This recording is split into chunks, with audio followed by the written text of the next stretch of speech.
për të përligj vjedhjen vetëm sa dëshmon amoralitetin dhe bashkëfajsin e të gjitha atyre që e nërmarrin, sepse vjedhja kësaj here ka ndodhur publikisht me vendime qeverie të pa e fsheh fare.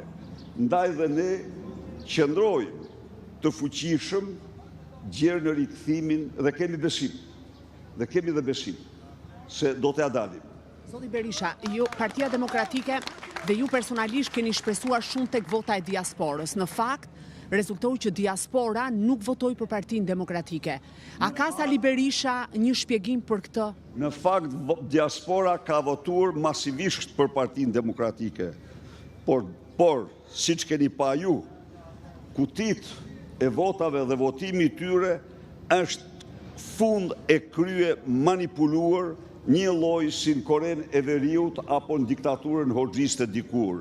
Diaspora ka votuar dhe të garantoj që diaspora kundër narkoshtetit do të dëgjoni ju, do të thotë fuqishëm fjalën e saj, sepse përdhosja që dhe shkelmimi që ju bë vullnetit të lirë të shqiptarëve në Europë do marrë përgjigje shembullore, por nga shqiptarët jashtë vendi.